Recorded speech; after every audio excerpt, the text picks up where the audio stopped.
Et bonjour, amis de la poésie et sa musique. J'espère que vous allez tous bien. Comme moi.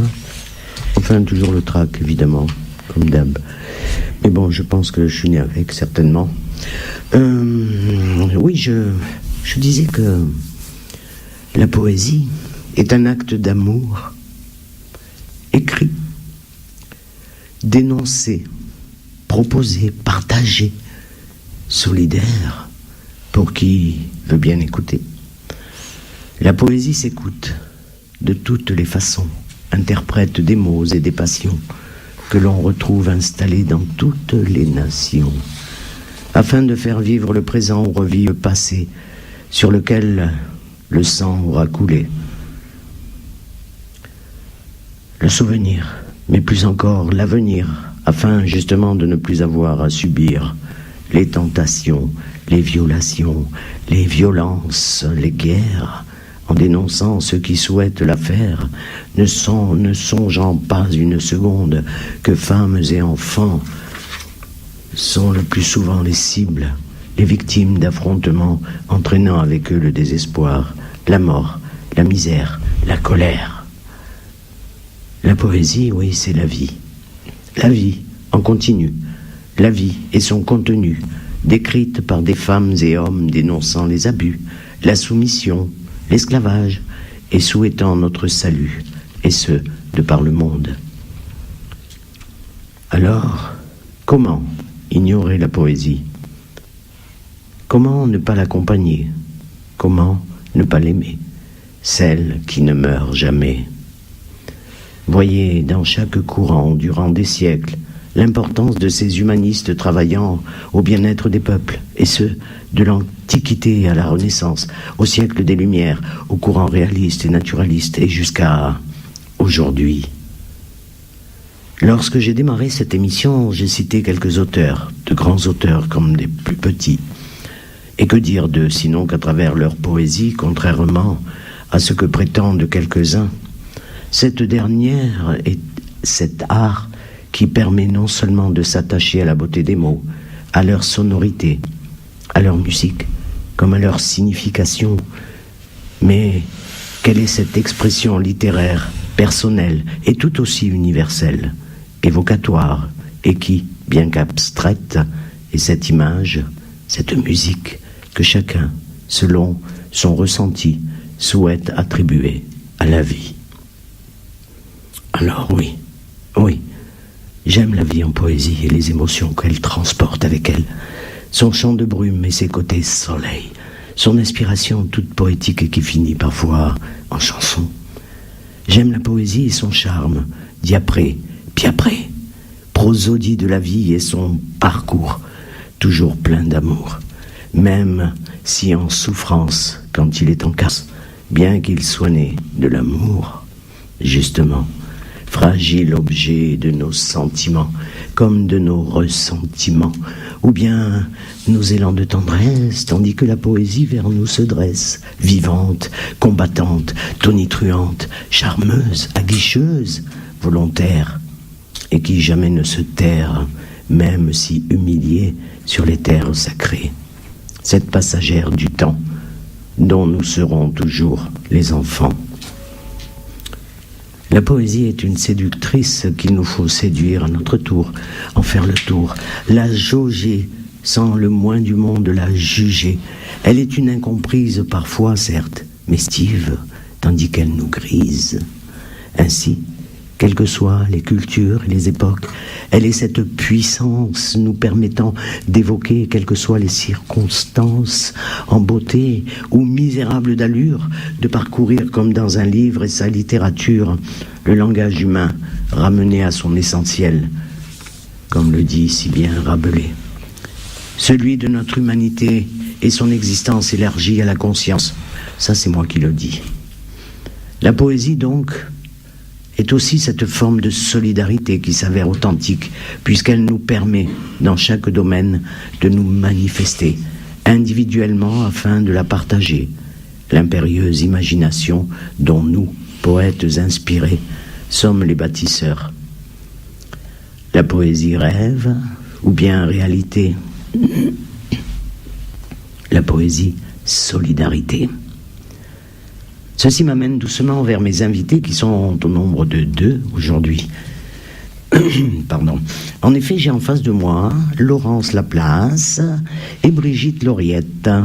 Bonjour mesdames. Bonjour Chami. J'adore ce cœur. Merci pour votre présence ici tout d'abord et croyez que je suis heureuse de votre venue. Merci de votre invitation. Je vous en prie, c'est un grand plaisir. Vous allez nous parler de ce qu'est la solidarité. En effet, cette émission, en vérité, lui est consacrée, en règle générale, comme à la poésie du reste. J'ai eu l'occasion de lire un article sur vous il y a quelques mois. J'ai été surprise par le titre de votre association. Et cela m'a interpellée car je suis tellement curieuse. Puis je vous ai contacté afin d'en savoir un peu plus. Et vous voilà, car ce n'est pas rien ce que vous avez entrepris de faire à Pau. Donc, votre association se nomme la Cravate Solidaire. Vous nous expliquez, c'est exactement, mesdames, où elle est née, quand a-t-elle été créée et où exactement se trouve-t-elle partout en France, par exemple. Et petite dernière question, vers qui se tourne-t-elle? À qui s'adresse-t-elle exactement? Enfin quoi, l'histoire de la Cravate Solidaire. Mais avant cela, comme je le fais avec tous mes invités, s'il vous plaît, pouvez-vous nous dire quelques mots? Et comment en êtes-vous arrivé à cette fameuse Cravate Solidaire? Qui c'est qui commence? Peut-être vous, Laurence? Allez, je me lance. Donc je suis Laurence, présidente cofondatrice de la Cravate Solidaire Pau. J'ai un parcours professionnel plus tourné vers le marketing, communication au départ. J'ai été confrontée à une période de chômage qui m'a donné la possibilité de devenir bénévole dans des associations. D'accord. Donc de découvrir le milieu riche qu'est l'associatif, pardon.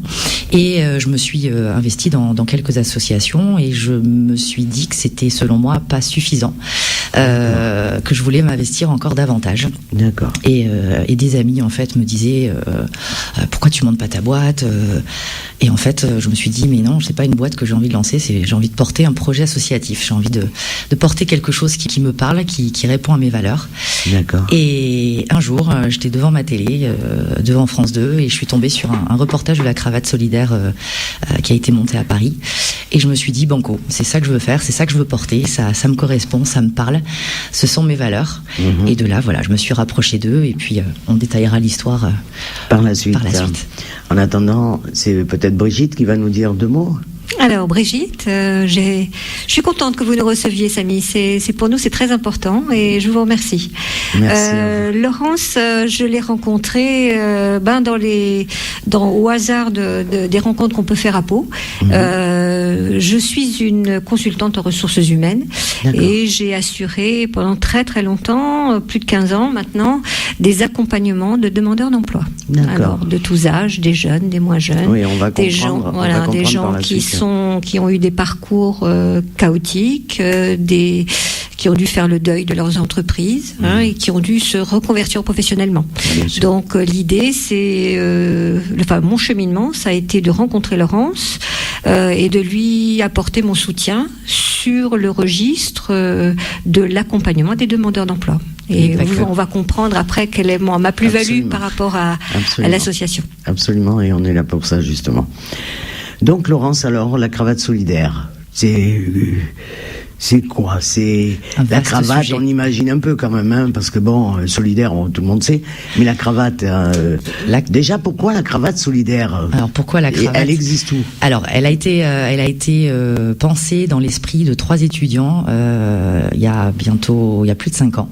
D'accord. 3 étudiants en école de commerce à Paris, qui pendant leur pause déj en fait se sont aperçus que pour intégrer le monde du travail et pour y rester, il fallait quand même malgré tout avoir un dress code, quand même adapté en fait au monde professionnel. Dress qui veut dire vêtements. Vêtements, pardon, oui, une tenue. Et en fait, ils se sont fait la réflexion de se dire mais comment on fait nous en tant qu'étudiants pour intégrer le monde du travail?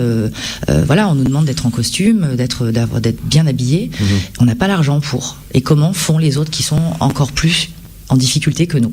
Ouais. Et de là, en fait, est né le principe de la cravate solidaire à Paris, qui a vu le jour en janvier 2012. Donc, en fait, à Paris, ça a été créé il y a 5 ans. Quand même. C'est pas vieux, mais bon. C'est pas vieux. Et en fait, on est maintenant 9 cravates en France. Ah, d'accord. Plus une en Belgique, à Bruxelles. Ah oui, quand même. Voilà. Donc, Elle est toute nouvelle, celle-ci? Non, pas vraiment. Là, non.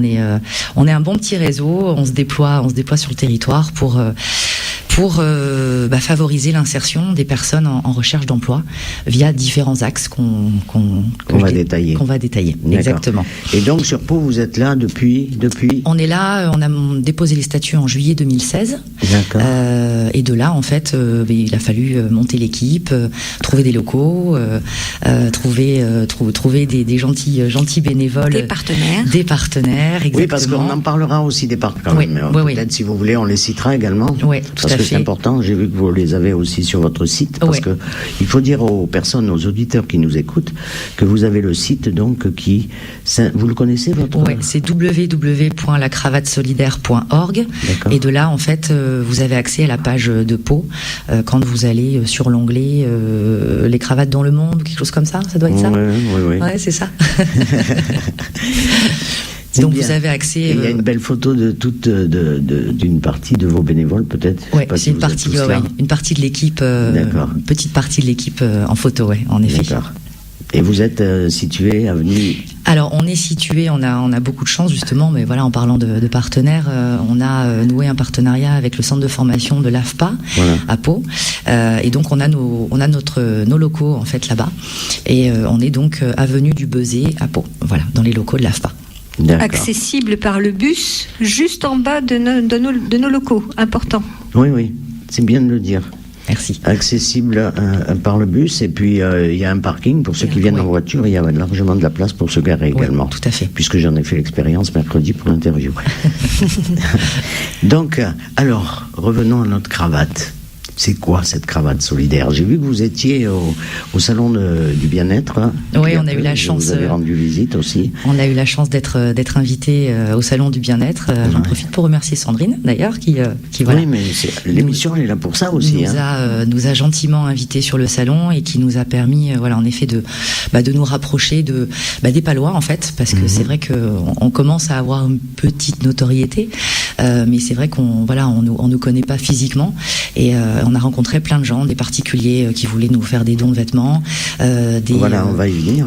Des bénévoles qui souhaitent s'investir aussi au sein de notre association. Donc ça a été une grande chance pour nous. Très bien. Alors, cette cravate, Laurence Brigitte, vous nous racontez un peu à Pau, 2016. 2016. Moi, je suis intervenue un petit peu plus tard. Je suis intervenue au mois de décembre pour travailler la recherche de l'eau. Alors, pourquoi la cravate? La cravate, c'est le symbole de la tenue vestimentaire des hommes. Mais sur notre logo figure aussi une petite talon aiguille qui est sympathique et qui symbolise aussi la tenue féminine. Oui, parce que tout à l'heure, j'aurais une question à vous poser. Ce sont des clins d'œil, ces symboles. Ce sont des petits clins d'œil. On en parlera, oui, tout à l'heure. Mais la cravate solidaire, je trouve que c'est un logo qui attise la sympathie, en tout cas, et qui, en tout cas, nous identifie bien. Pour le coup, on est bien identifié. D'accord. Donc, l'idée, c'est bien de donner une tenue professionnelle à des personnes qui viennent à nous, demandeurs d'emploi, qui sont en général, qui nous sont adressés par des prescripteurs, on en parlera peut-être un petit peu plus tard, bien sûr. Et qui sont à la fin de leur accompagnement, de leur cheminement vers l'emploi. Nous souhaitons intervenir à la fin du cheminement de cet accompagnement, en général, qui sont réalisés par les missions locales, par Pôle emploi, par toutes sortes d'institutions. Ça peut être le PLI, ça peut être l'INSTEP, ça peut être tous ces organismes qui accompagnent les demandeurs d'emploi. Et nous pouvons proposer un accompagnement final sur 2 heures dans le cadre d'ateliers. Donc, je vais laisser la parole à Laurence pour qu'elle demande des ateliers. Et l'idée, c'est que ça se déroule en 2 temps. Un premier temps d'accueil, un temps où on va travailler le conseil vestimentaire. Et puis un deuxième temps où interviennent alors plutôt les personnes qui sont bénévoles sur les ressources humaines et qui vont proposer un entretien, une simulation d'entretien d'embauche. D'accord. À l'issue duquel on fera un petit débriefing et puis on essaiera de pointer du doigt peut-être les pistes à travailler, les choses à améliorer, voilà. Ça veut dire qu'il y a deux symboles dans la cravate solidaire. Il y a je préférerais que Laurence vous parle du cheminement de l'atelier. D'accord. En fait, l'action de la cravate, c'est un travail, une revalorisation en fait de l'estime et de la confiance en soi, qui passe notamment par le don d'une tenue vestimentaire. Parce que comment parler de soi quand on n'est pas à l'aise? Le vêtement contribue quand même malgré tout à mettre à l'aise les gens, soi-même déjà. Enfin voilà, moi, je me sens bien dans mes vêtements aujourd'hui, donc je me sens à l'aise. Mais on a vraiment ce double niveau qui est un accompagnement en images. Où on donne une tenue avec des conseils de professionnels, une tenue qui est adaptée bien entendu au poste pour lequel la personne postule, également à ses goûts, parce que... Excusez-moi Laurence, ces postes, ça peut aller de quoi à quoi? Il n'y a pas de... Sauf évidemment, j'imagine, les ouvriers du bâtiment, non, peut-être? Non, pourquoi? Il y a tout, en fait. D'accord. Il y a de tout, il y a tout. Non, c'est une question bête, mais je vais en avoir encore une ou deux. Mais allez-y, on est là pour ça. Et donc, on a donc ce concept de conseil en images, où ils repartent avec leur tenue, ça bien entendu. Bien sûr. Et surtout, derrière, on leur propose aussi un accompagnement avec des ressources, des recruteurs, ce que disait très justement Brigitte, qui sont des recruteurs pour la plupart actifs, donc ils sont au sein des entreprises. Et pendant cette période d'échange qui dure à peu près 3/4 d'heure, 1 heure, on leur donne accès, on les sensibilise aux verbaux et non verbaux, en fait, de l'entretien d'embauche. Oui, ça veut dire ce qu'il faut dire ou pas dire. Voilà, ce qu'il faut dire et pas dire, mais c'est pas seulement ça, c'est également le regard, la posture, la manière de s'asseoir. Il y a des petits outils. Il y a du savoir-être et du savoir évoluer dans un espace. Bien sûr. C'est important. On voit que vous avez été dans les ressources humaines, vous, Brigitte. Oui. Tant mieux. J'ai joué le rôle de recruteur aussi, donc j'ai un petit regard qui permet d'y voir plus clair pour la personne qui est en face de soi. Et c'est justement les trucs et les pièges dans lesquels ne pas tomber, les trucs à adopter quand on a, par exemple, un geste parasite.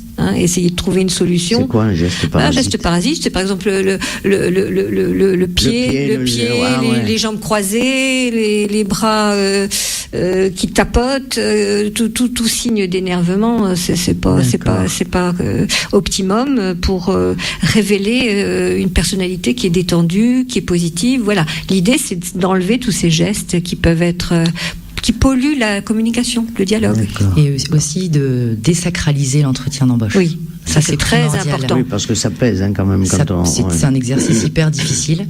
Et il faut que nos super candidats prennent conscience que le recruteur qu'ils ont en face d'eux est aussi stressé que le candidat. Bien sûr. Voilà, si ce n'est plus. Oui, mais ça, on ne s'imagine pas souvent. L'enjeu du recrutement. On croit toujours que c'est nous qui sommes les...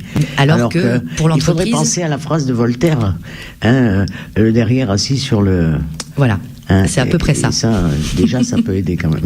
Mais c'est vrai que voilà, et parfois, en tant que candidat, le recruteur a autant peur que le recruté de louper son recrutement. Ça, je le dis souvent. Et oui, parce qu'il risque de se faire taper sur les doigts. Exactement. Il représente l'entreprise. L'enjeu pour l'entreprise, c'est de trouver la bonne personne au bon endroit et la personne qui s'épanouit dans son travail, parce qu'elle sera productive, parce qu'elle sera heureuse. L'enjeu est aussi important pour le recruteur qu'il ne l'est pour le recruté. En général, quand vous dites ça à une personne qui vient passer un recrutement, elle se sent déjà plus à l'aise, plus revalorisé dans sa manière, son attitude. Parce qu'on n'y pense pas toujours. Mais bien sûr, Et alors donc, Laurence, pardon. Et donc, je vous en prie. Et donc après la simulation d'entretien, après la sensibilisation au code de l'entreprise, on on propose une petite séance photo de manière à ce que, en fait, il y a pour deux objectifs. Le premier qui est un outil pour le CV et le deuxième qui est un petit peu plus ludique, en fait, de manière à ce que le candidat s'approprie la tenue. Donc voilà, donc ça poursuit ce double objectif pour lui, et on a en plus derrière la chance depuis très peu de temps d'avoir aussi un partenaire coiffeur. Voilà, donc on va pouvoir remettre à certains candidats nécessitant une intervention, voilà, un bon coiffure, voilà, de manière à ce qu'il ait encore plus de chance. C'est génial, le jour de son entretien. Justement, on va parler, en parlant des recruteurs, les personnes sont tous des bénévoles, évidemment. Oui. C'est-à-dire que c'est l'ADN même de la cravate, c'est que les ateliers d'accompagnement ne sont effectués que par des bénévoles. D'accord, là vous avez un coiffeur par exemple, et qu'est-ce que vous avez encore comme on a des conseillers en images. On a tous nos conseillers en images. On a nos bénévoles en recrutement. Et en termes de partenaires, on est bien entendu en recherche active d'entreprises prêtes vous pouvez lancer un appel. Là, voilà, mais c'est ce que je vais faire d'ailleurs. Je voudrais quand même dire et peut-être insister sur le fait que la cravate, c'est du bénévolat, mais c'est surtout beaucoup de bienveillance, d'accueil. Et puis du partage. Voilà, on a des compétences qu'on a acquis les uns et les autres au fil du temps, les autres qui sont toujours actifs. L'idée, c'est vraiment de partager des savoir-faire, et voilà, pour essayer d'aider le demandeur d'emploi dans sa démarche de simulation d'entretien. Une simulation d'entretien ou un entretien d'embauche, on en a tous passé et on a tous loupé des entretiens d'embauche. Oui, plus on en passe. Et moi, je faisais même parfois exprès de le louper en me tenant, comme vous dites, ou en ayant des gestes un peu, comment vous avez dit tout à l'heure ? Parasite. Voilà. Je faisais la parasite en fait, quoi. Et donc, ouvert. Oui, l'idée c'est d'aller vers l'autre, de partager, et puis beaucoup de bienveillance. On fait ça avec de la bonne humeur et surtout en désacralisant la simulation d'entretien. Parce que plus on s'entraîne à l'entretien d'embauche, plus on a d'aisance, plus on est fluide dans la communication. Et voilà, on n'aborde pas la simulation d'entretien comme quelque chose qui va être terrible, stressant. Voilà. L'idée, c'est de se familiariser avec cette chose qui souvent fait peur. Toujours dans l'idée de valoriser les candidats, les compétences. Bien sûr. Et de rebooster la confiance, l'estime de soi et nos ateliers. C'est important, l'estime de soi, parce que j'ai l'impression qu'on vit une époque où les gens sont de plus en plus ont peur d'eux-mêmes, j'imagine, j'ai l'impression, quoi. On nous fait peur, en fait. Et qu'est-ce que j'allais dire, vous qui êtes en plein dans le milieu de l'emploi, ou du non-emploi, je vais dire, est-ce que vous avez remarqué qu'il y a beaucoup de chômeurs sur Pau ? Oui, Pau n'est pas un exemple spécifique de bassins sinistrés, je veux dire. Ceci dit, on entend de très mauvaises nouvelles en ce moment d'entreprises qui sont en train de licencier sur la plateforme chimique, par exemple, autour de Pau. Voilà, enfin, Pau n'est pas un exemple significatif du chômage. En revanche, ce qu'il faut travailler, c'est pas les pertes d'emploi, c'est les reconversions possibles, c'est rebondir, aider la personne à rebondir et aider la personne à identifier ses potentiels. Moi, ce dont je fais la remarque à l'heure actuelle, c'est qu'énormément de personnes ont des compétences. Ce sont des trésors de compétences, sauf qu'on leur en a jamais parlé. Elles ne le savent pas les identifier, et donc de ce fait, elles ont du mal à faire un bilan pour se projeter vers autre chose. Donc ça, c'est un premier travail à faire. Puis après viennent les outils, dont fait partie l'entretien d'embauche et la cravate. D'où l'idée de la cravate. Alors pour revenir à la cravate, Laurence, vous avez donc des vêtements. Vous faites des collectes de vêtements. Alors en fait, vous les trouvez-vous, ces vêtements ? Alors on a trois canaux en fait pour les vêtements. Un premier canal qui est celui des particuliers. Donc chers auditeurs, voilà, on aurait besoin des vêtements pour aider les demandeurs d'emploi à passer des entretiens. Donc c'est des des vêtements, voilà, qui sont pas des vêtements de loisirs, j'ai envie de dire, sont des tailleurs, des pantalons, des vestes. Des tailleurs pour les nanas, des costumes pour les messieurs, pour les hommes, mais pas que. Des pantalons, pantalons vestes, des chemises, une jolie jupe, un joli chemisier, faut la faire. Voilà, bien sûr. Tout ce qui peut, voilà, même des accessoires aussi. C'est vrai qu'on est, par exemple, les chaussures. Les chaussures, c'est un petit peu compliqué à trouver. Tout ce qui est foulard, tout ce qui est ceinture, sac à main, par exemple aussi. Ouais. Donc ça, faut pas hésiter. On est assez exigeant par contre dans ce qu'on garde. Donc on demande des vêtements pas abîmés, pas usés et pas démodés. Voilà. Bien sûr. Parce que voilà, quelque chose de démodé avec pas une bonne coupe, ça va pas plaire et ça correspondra pas à la personne qu'on aura en face. Bien ça, c'est le premier canal. Le deuxième canal, ce sont des partenariats avec des enseignes de prêt-à-porter. Donc on essaye de travailler en national avec Paris, mais localement aussi. Ça, voilà, faut qu'on s'y attelle un peu plus. Appel au magasin de Pau. Voilà, appel au magasin de Pau. Et le troisième canal, on fait des collectes en entreprise, en fait. Donc on sensibilise en fait la direction à notre action par l'intermédiaire de cette collecte de vêtements qui se déroule en fait en 2 temps. Le premier temps, on se rend dans l'entreprise, sensibiliser en fait les salariés à notre action. Les salariés sont déjà au courant qu'on va venir les voir, puisqu'une communication en interne aura été faite.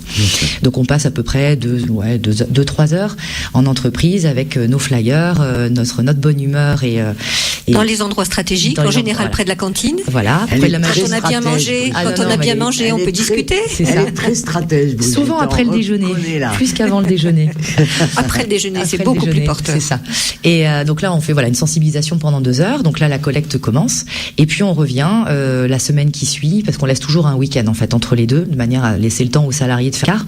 Et on revient le mardi en général, où là on clôture la collecte avec la pesée officielle en fait des vêtements. Comme ça, l'entreprise connaît tout de suite en fait le poids de vêtements collectés au sein de sa structure. Et on fait également, on a un petit rituel, voilà, le petit rituel de la cravate qui est celui de demander au dirigeant ou à la dirigeante son foulard ou sa cravate. Voilà. Oui, parce que j'ai vu ça dans votre local. Voilà. Parce que derrière on les encadre. Voilà, vous avez encadré des foulards, des cravates. C'est bien, ouais. Et quand on aura des clous et un marteau, on les accrochera au mur. Voilà. Donc voilà un peu les 3 canaux en fait pour collecter. Donc surtout faut ne pas hésiter à nous appeler si vous avez des vêtements. On a alors vous avez un numéro de téléphone s'il vous plaît? Oui, parce que c'est bien beau de dire ne pas hésiter à nous appeler, mais on va le donner. C'est le 06 83 59 95 61 ou par mail à pau@lacravatesolidaire.org. Tout attaché, la cravate. Tout attaché. Et après on a aussi sur Facebook, on a une page Facebook, la cravate solidaire Pau, un petit message, hop, on est hyper réactif, on vous répond aussi vite qu'on peut. Et donc surtout, ne pas hésiter à appeler, à envoyer un mail, à nous contacter via Facebook pour nous déposer les vêtements. On est dans les locaux de l'AFPA, mais on a également des points relais, c'est-à-dire ce sont des bénévoles qui acceptent de prendre des vêtements chez eux. Et donc les points relais, on les donne pas comme ça en public. On a une carte qui permet de savoir où sont situés ces points relais qui se trouvent, on l'espère, au plus près des personnes qui ont envie de faire des dons. Voilà. D'accord. Donc on est aussi bien entendu en recherche d'autres bénévoles points relais, de personnes qui habitent aussi bien à Pau mais également aux alentours. Voilà, qui seraient susceptibles d'accueillir des gens qui ont des dons à faire. Très bien. Voilà. Je m'aperçois qu'il est 14h28, on va se faire une petite... on va se reposer la voix, ça vous dit? Très bien. Et parce que vous m'avez envoyé quelques musiques, alors on va en écouter une, la faire écouter aux auditeurs également. Conseillé par Brigitte, un peu de musique brésilienne. On se fait ça? On se fait ça. Vous allez voir, c'est super. Et puis on réattaquera... Et puis on danse. Oui, on va danser, bien sûr. Et puis on réattaquera la cravate tout à l'heure. Solidairement, bien sûr. À tout de suite, chers auditeurs.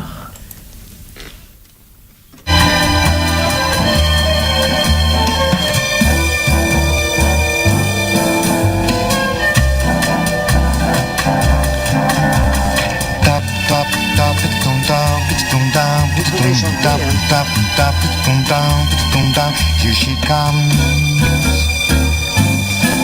Here she comes.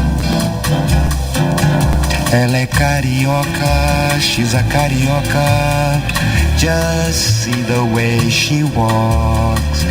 Nobody else can be what she is to me. I look, and what do I see when I look deep in her eyes? I can see the sea, a forgotten road, the caressing skies. And not only that, I'm in love with her, the most exciting way. It's written on my lips where her kisses stay. She smiles and all of a sudden the world is smiling for me. And you know what else? She's a carioca, elle est carioca.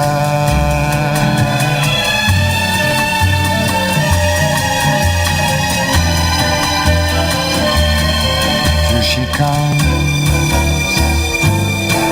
here she comes.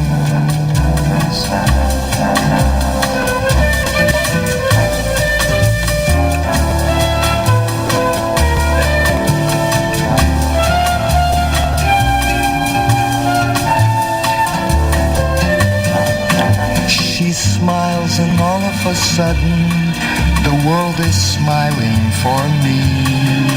And you know what else? She's a carioca, elle est carioca. Top, top, top, it-dum dum, it-dum dum, it-dum top, top, top, it-dum dum, it-dum dum. Here she comes,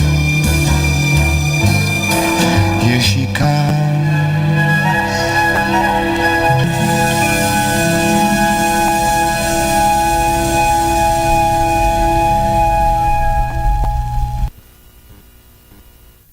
Eh ben, on a fait un beau voyage. Sympa, hein? Sympa, ouais. Très agréable. Très agréable, ouais. Bon choix, Brigitte, bravo. Ouais, sur le sable, devant la mer. C'est un petit clin d'œil. C'est un petit clin d'œil. Ah ouais, j'adore. On a besoin. Et pendant ce temps, il y en a un qui s'est installé sur moi. Ah, petit loup. Un petit loup. Ouais. Il profite toujours. Oui, je voulais vous dire, mesdames. L'autre jour, quand je suis venu mercredi, donc vous interviewer à la cravate solidaire, j'ai vu qu'il y avait des vêtements, évidemment. Et vous en aviez beaucoup quand même. Alors donc, comment dire, une fois que les personnes vous avez fait don de ces vêtements aux personnes, qu'est-ce qui se passe? Est-ce qu'elles les gardent? Est-ce que si elles ont trouvé un emploi, comment ça se passe? Le principe, c'est qu'on leur donne. Voilà, donc c'est un don, ils le gardent. Exactement. Ils sortent de l'atelier, de l'atelier d'accompagnement avec leur tenue et ils la gardent. D'accord. Voilà, c'est vraiment, il n'y a pas de prêt, il n'y a pas de.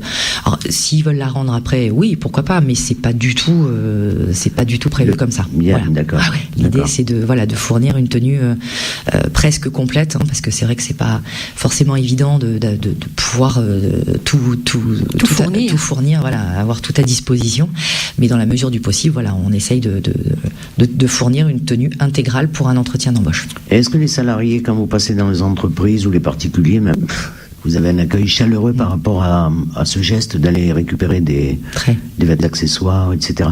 En fait, comme accessoire, qu'est-ce que vous recueillez également? Tout ce qui est sac à main, ceinture, foulard, cravate. Bijoux, éventuellement. Peu de chaussures. On a du mal à collecter des chaussures. Alors, est-ce que les chaussures, elles vont jusqu'au bout de leurs usages, ces fameuses chaussures? Je pense que oui, les gens sont très attentifs à leurs souliers, mais on a du mal à les collecter. Il doit y avoir moyen de faire mieux. Oui. Oui, tout à fait. Mais après, c'est vrai que l'idée, c'est de pouvoir effectivement nouer aussi des partenariats avec des enseignes de chaussures, quoi. Et donc, pareil. Hein, après, bon, c'est compliqué parce que toutes les enseignes en fait de chaussures sont quand même des enseignes nationales. Donc c'est un peu compliqué, mais voilà, si certains commerçants aussi, pareil, nous entendent et seraient prêts éventuellement à nous donner des fins de série, comme on est une association reconnue d'intérêt général, on a cette possibilité de pouvoir que l'entreprise puisse défiscaliser en fait derrière, parce que c'est considéré comme un don. Voilà, au même titre que les particuliers qui veulent adhérer ou faire un don à l'association, elles pourront défiscaliser derrière. Des porte-monnaies également. Est-ce qu'il vous arrive d'avoir des personnes qui sont au chômage, mais quand on est demandeur d'emploi, et il faut dire que la société est de plus en plus pauvre, parmi le petit peuple, je vais dire, est-ce qu'il vous arrive d'avoir des gens qui sont vraiment démunis quand même? Alors, des étudiants. Alors, moi, sur mon accompagnement, par le passé, j'ai connu des personnes qui quittaient des entreprises, donc elles avaient droit tout de même à la CEDIC, aux CEDIC, donc elles ne sont pas totalement démunies, elles ont le temps, elles ont une certaine somme, mais il y a des gens qui sont en fin d'accompagnement, d'accord, et qui sont véritablement loin de l'emploi depuis très longtemps, et c'est là que le besoin se fait particulièrement sentir, et c'est là que je pense que la cravate pourra apporter tout son sens à ces personnes qui ont besoin qui sont déconnectées de la vie sociale et qui ont besoin d'abord d'un regard, voilà, exactement, et d'avoir un échange. Qu'on les conseille avec bienveillance et que ils se remettent dans l'esprit de l'entreprise, du social, de ce qu'il faut dire, ne pas dire. Voilà, c'est là que la cravate prendra tout son sens. Alors, en général, c'est pas le besoin qui est exprimé de prime abord. Retrouver l'estime de soi, c'est déjà 80% du travail.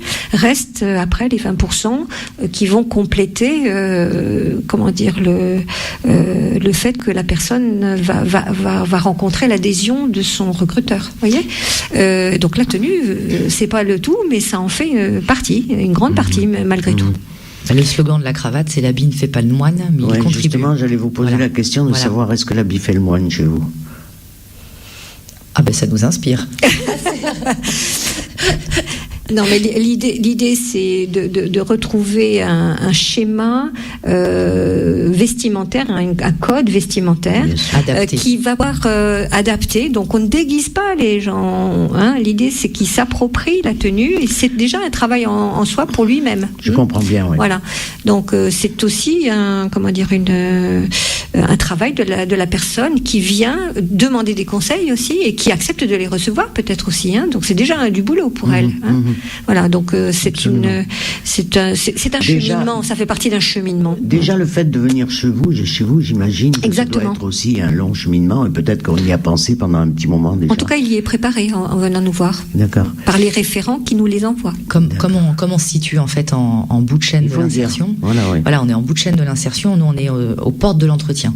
Nos ateliers, on les appelle les ateliers coup de boost à l'emploi, coup de pouce à l'emploi, pardon, on booste nos candidats, mais ils proviennent pour la plupart de structures et d'associations d'insertion. Ce que disait Brigitte tout à l'heure, les missions locales, les pôles emploi, et toute autre association d'insertion.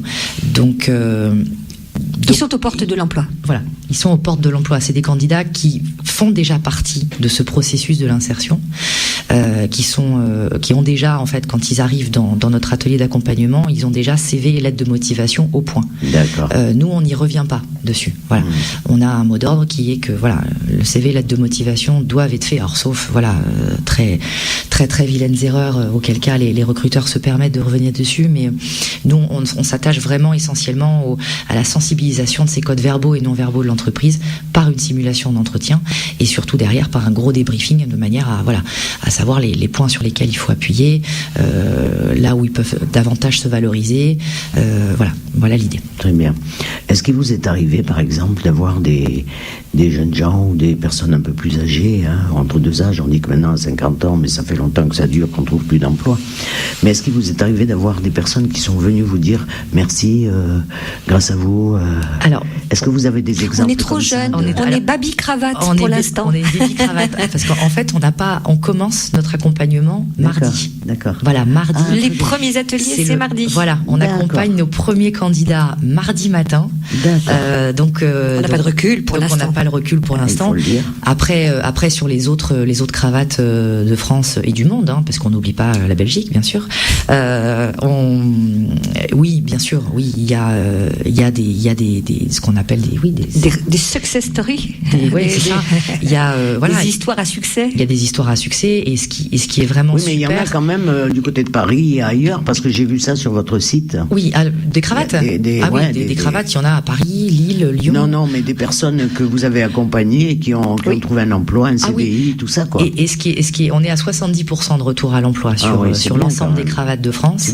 Et ce qui est vraiment, là où toute la cravate prend son sens, ce sont des candidats en fait qui viennent aux ateliers et qui obtiennent l'emploi ou la formation ou le stage pour lequel ils postulent, mais surtout après ils deviennent bénévoles à la cravate. Voilà. Et ça, voilà, on a tout gagné. Là, on a vraiment tout gagné. La boucle est bouclée. La boucle est bouclée, ce qu'on appelle le cercle vertueux des cravates. Ouais. On a, voilà, ça, on espère grandement et vivement que nos super candidats trouvent un job très vite et puis que derrière, ils viennent nous voir en disant j'ai trouvé et je veux bosser pour vous, quoi. Et si une personne n'est pas suivie par un organisme comme Pôle emploi, etc., est-ce qu'il peut se permettre de frapper à votre porte? Oui, tout à fait. Mais justement, bien entendu, la porte est totalement ouverte et surtout, faut pas hésiter à prendre contact avec nous par mail, pour nous solliciter. On reprendra contact et on fera aussi vite qu'on peut pour les intégrer à l'un de nos ateliers qui sera prévu dans les semaines qui suivent. Donc surtout ne pas hésiter à prendre contact avec nous si vous vous sentez en difficulté par rapport à la recherche d'emploi, prendre contact avec nous par mail et on ne manquera pas de reprendre nous contact pour vous. On répète le mail et le téléphone. Bien sûr. Donc le mail c'est po@lacravatesolidaire.org, tout attaché en minuscule, et le téléphone 06 83 59 95 61. Merci. Juste une petite précision, quand on dit atelier, très souvent les gens nous disent alors atelier on sera en collectif. Pas du tout. C'est peut-être sémantiquement, c'est pas. Je trouve que l'atelier n'est pas c'est individuel là pour le coup. Tout l'accompagnement est individuel. Donc il faut pas que la personne se dise c'est encore quelque chose qui va être collectif et dans lequel je m'inscris. Non, on parle d'atelier. Mais en réalité, c'est un accompagnement individuel. D'accord. Du conseil en image, l'accueil, le conseil en image, et l'entretien de simulation, la photo et le débriefing juste avant la photo. Voilà. Mais chaque individu, chaque demandeur d'emploi a droit à son accompagnement personnalisé. Et de 2 heures. Et de 2 heures. Voilà. Et de 2 heures, oui. C'est important. Exactement. Pardon, en une fois ou plusieurs fois? Ah non, c'est en une fois. En une fois, d'accord. Ouais. Très bien. Pensez-vous que vous aurez beaucoup de demandeurs, de personnes qui vont venir vers vous? Alors pour l'instant, on est dans la démarche de mise en place, de prise de contact. Par rapport à la localité, par rapport à plein de choses, à la question que je vous posais tout à l'heure, le chômage à peau, etc. Est-ce que vous pensez qu'il y aura des Oui, il y a matière, évidemment, il y a matière à faire, bien sûr. Je crois que les besoins sont à tous les niveaux, au niveau des jeunes, au niveau des personnes. Vous pensez pas qu'un jeune, il a plus envie de se tourner vers l'emploi en étant en jean Oui, il en a sûrement envie, mais c'est pas forcément les codes de l'entreprise, justement. D'accord. Et on est justement là pour lui indiquer et pour le sensibiliser à ces fameux. Enfin, j'aime pas ce mot code, mais ça en fait partie, quoi. Vraiment, les codes vestimentaires ont quand même, moi j'ai un peu de recul parce que j'ai un certain âge, et les codes vestimentaires ont quand même considérablement évolué par rapport à il y a 20 ans. Il y a 20 ans, oui. On n'aurait pas envisagé un entretien d'embauche sans cravate pour un homme. Mais admettons qu'on reçoive, qu'un recruteur reçoive dans l'environnement, je sais pas moi, d'un garage ou que ça, on voit mal un demandeur d'emploi arriver en cravate. En revanche, on lui demande de ne pas se pointer en basket, de ne pas se pointer en jean troué, et voilà. La société et les codes ont évolué, mais jusqu'à un certain stade. C'est ce stade-là qu'il ne faut pas passer. Donc c'est pour ça qu'on disait on a besoin de costumes, certes, mais on a aussi besoin de tenues intermédiaires. Voilà, un jean qui n'est pas donc vous avez ça élimé, un joli pantalon, une jolie chemise et une veste fera très bien l'affaire, mais on ne se pointe pas en basket. C'est comme ça, ça a toujours été comme ça. Et ce sont des choses qu'il faut avoir présent à l'esprit. C'est simple à contourner. Et louper l'embauche simplement parce qu'on a omis ce petit détail qui va être quand même pris en compte. Il ne sera pas rédhibitoire pour le recruteur, mais il sera pris en compte. Donc voilà, ça fait partie des choses qu'il faut éviter. Mais les choses ont évolué quand même. C'est pour ça qu'il nous faut un vestiaire qui soit éclectique, très fourni, qui réponde à toutes les personnalités. Les personnalités. Il y a des personnalités qui vont plutôt se tourner vers tel et tel type de vêtements, d'autres qui seront plus à l'aise avec d'autres. C'est pour ça que notre vestiaire, plus il sera fourni, plus on sera aussi à même d'offrir des choix aux personnes qui viendront nous voir. C'est ça. En fait, t'as pas besoin de moi, quoi, en fait. T'as pas besoin de moi, en fait. C'est l'essentiel, t'es le cœur de notre sauce. Vous êtes beaucoup de bénévoles pour le moment, mesdames, au sein de la cravate. Une trentaine, ouais. Ah oui, quand même. Ouais, une trentaine. Est-ce que vous en avez besoin d'autres? Oh oui. Toujours. Ouais, toujours. Parce que le bénévolat. Expliquez un peu, quand même. Le bénévolat, c'est quand même pas simple. C'est-à-dire qu'on peut vite s'essouffler, on peut vite se démobiliser parce que voilà, c'est du bénévolat. Donc c'est vrai qu'on a besoin de bénévoles. Alors conseil en image. Conseil en image ou des personnes managers d'enseignes de prêt-à-porter, des personnes qui ont une sensibilité forte pour la mode, mais et qui en plus ont cette sensibilité de conseil à un public en demande. Donc ça vraiment, là on a un vrai besoin effectivement de managers d'enseignes de prêt-à-porter, cette sensibilité à la mode vraiment. Et on est aussi en recherche de bénévoles recruteurs, donc ressources humaines, mais pas que. On pense aussi pourquoi pas à des chefs d'entreprise de petites structures, parce que le chef d'entreprise dans des PME est amené à faire des recrutements.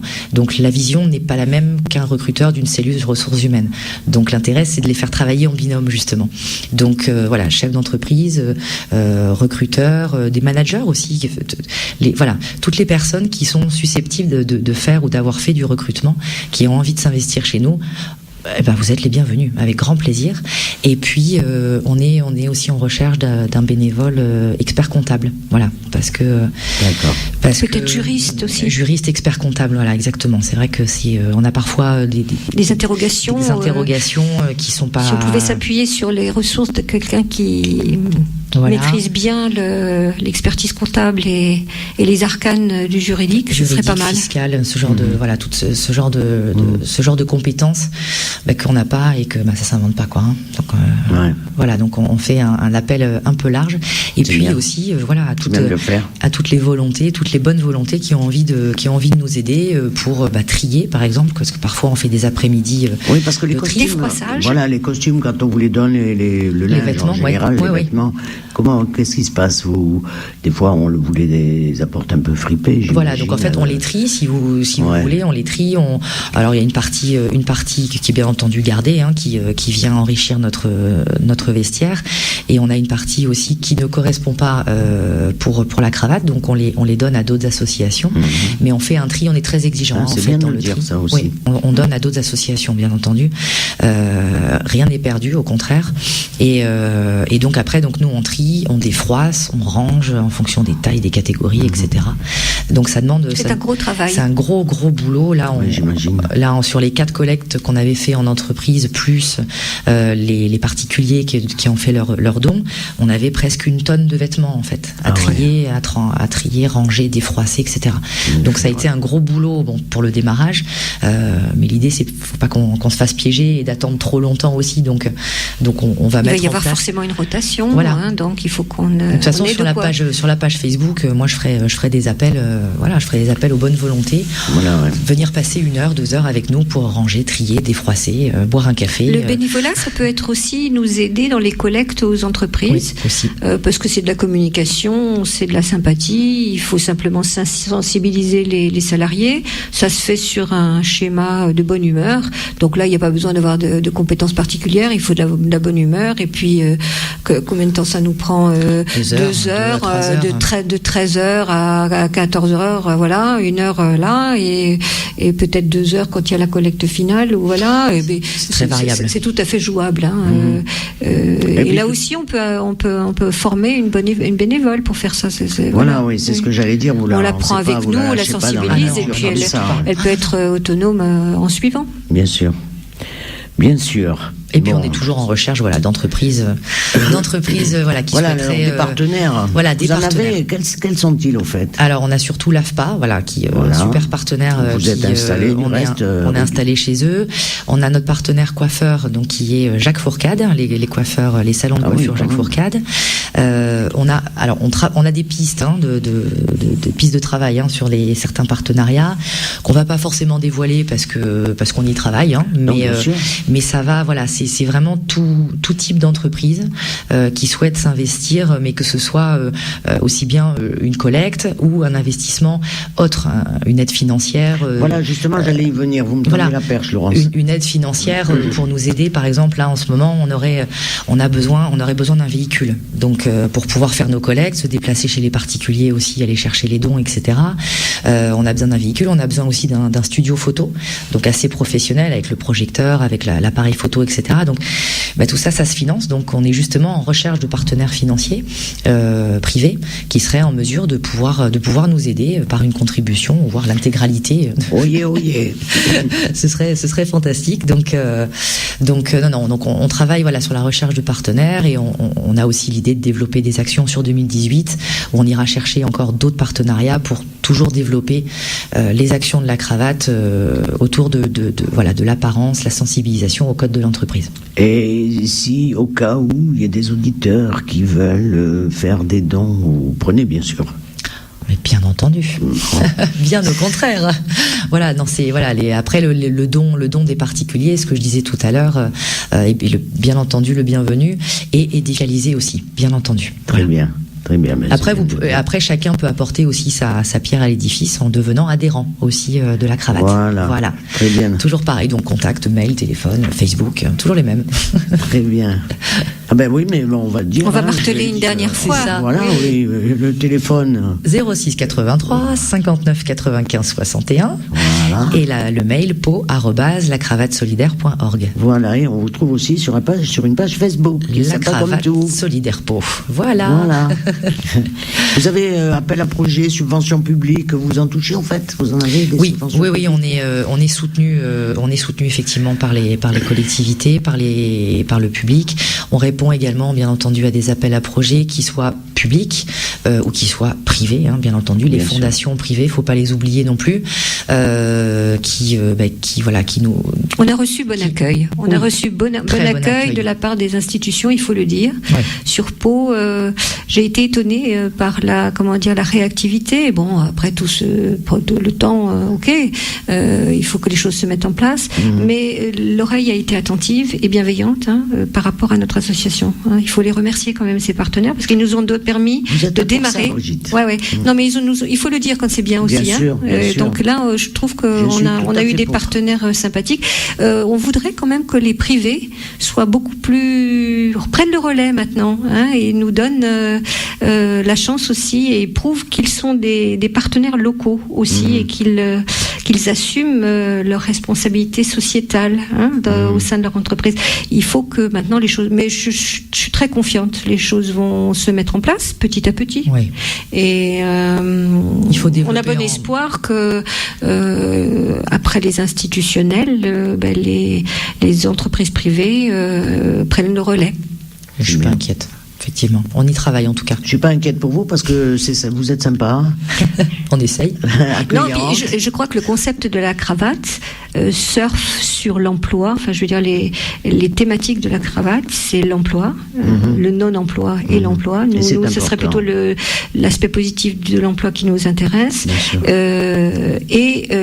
Comment dire, le recyclage. Au fond, c'est les vêtements, au lieu de partir à la poubelle ou sur des schémas de recyclage autres, là, ils trouvent une affectation tout à fait judicieuse et utile. Et donc, ces deux concepts résonnent bien dans l'air du temps à l'heure actuelle. Ça répond à une attente. Donc, je crois que les gens en sont conscients, ça. Et ça leur parle tout de suite.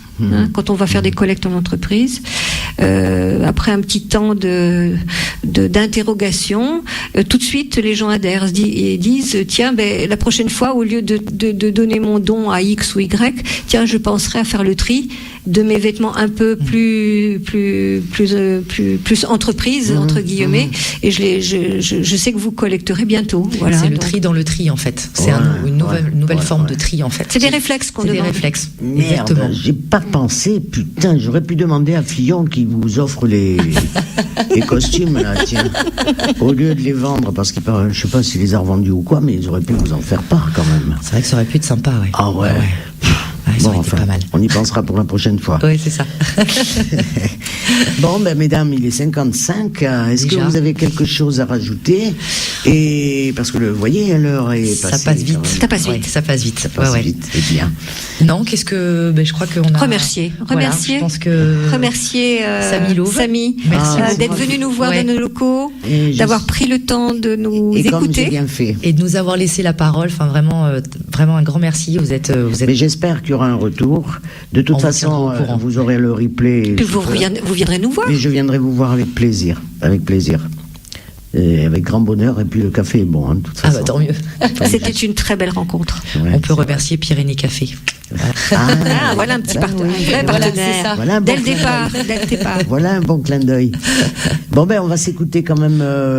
Quoi donc, Buddy, Guy, Antonio, Carlos, j'oublie encore. Ou qu'est-ce que vous voulez? Le Chuck Berry. Chuck Berry. Vous l'avez ou pas? Pour avoir la pêche. Oui, on fait Chuck Berry pour terminer l'émission. Eh bien voilà, chers auditeurs, encore une de passée, mais alors des plus agréables. Et je vous donne rendez-vous vendredi prochain. Il faut que je perde cette habitude de dire c'est très pied noir ça. Bon, alors à la prochaine, à vendredi prochain avec de nouvelles invités. Et je vous remercie pour votre attention. Et j'espère que vous serez tous là. Et rendez une petite visite à la Cravate Solidaire, c'est vachement sympa. Je vous dis bonne fin d'après-midi. Bye bye et un bisou. Alors, Chuck Berry, c'est Johnny B. Good. Oh, Johnny B. Good. Allez, on se l'écoute. Bye bye. Bye bye.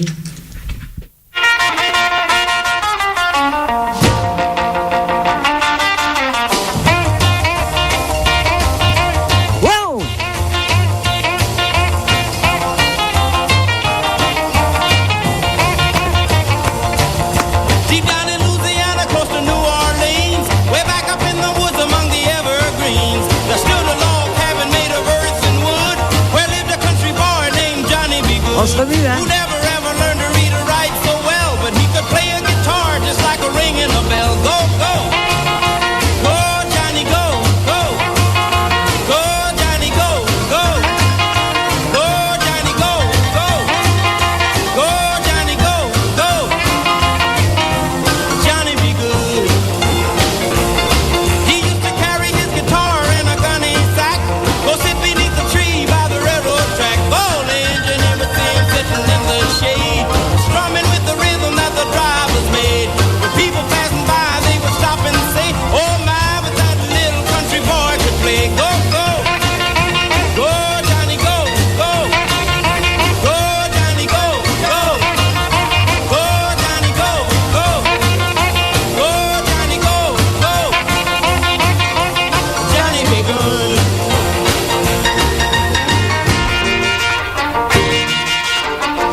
97 FM.